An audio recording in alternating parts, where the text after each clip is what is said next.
Howdy, everybody. And this is the first part. Before, on the introduction, we talked about the war on God and how that's a fool's errand. The enemy knows that he cannot defeat God, but he can hurt him. And how does he do that? Well, he attacks man.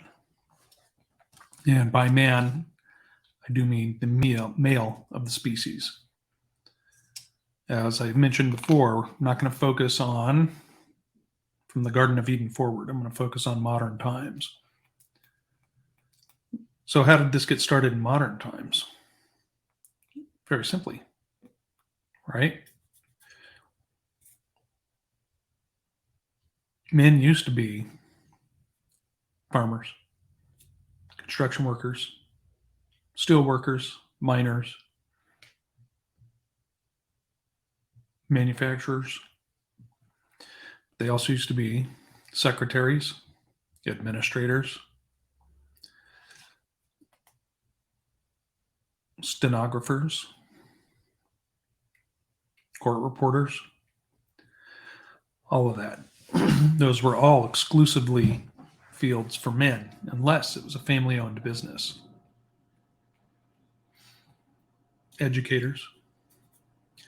But then someone, the enemy, started working in the psyche, in the brain of men and women, saying, you know what, women can do these jobs.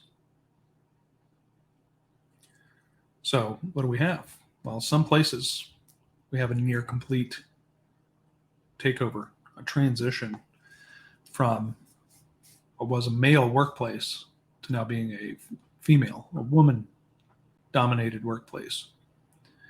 You hear the media and people talk about women can't shatter the glass ceiling because men still run things at the top, far and away. But here's the issue, it's not a glass ceiling. Women have put themselves, with the help of these principalities, into a glass box. It's not about equality, it's about taking it over.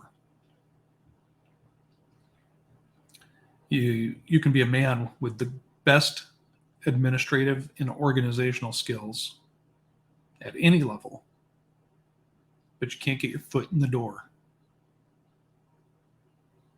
because you're a man. Yeah, there are exceptions, but far and away, it's not for men. Simultaneously with this, once that was fairly complete, we see the constant berating of man, of the male of the species, the man created in God's image. He's mocked. He's an oaf. He's stupid. He's lazy. He doesn't earn any money. How did that happen? Right? Remember, we had to make women equal. So men had to take a back seat.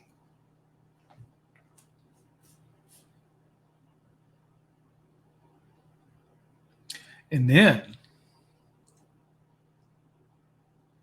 as if the comedic outlook, the caricature of manhood that has been created by society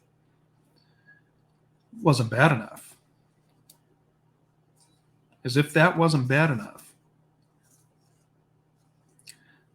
they had to take it further. Well, men are just big, stupid oafs that don't provide anything and they're no good. What do I need them for? So they broke up the family and they wanted to remove the man from the house. They wanted to alter the godly order. Remember the diagram. God over Savior and salvation, over man, who's over the woman, and the woman is over the children and the household. But that's not good enough. Simultaneously, with this, they convince man he does not need God. I can do anything. You can be whatever you want. Well, golly, I've been told that masculinity is toxic and it's horrible. That men are just dumb and stupid. They're not worthy of any honor or praise at all.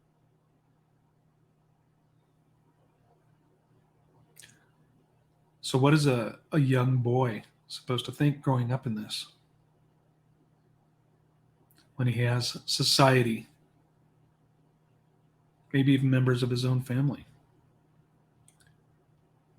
telling him, you can be whatever you want. And children see.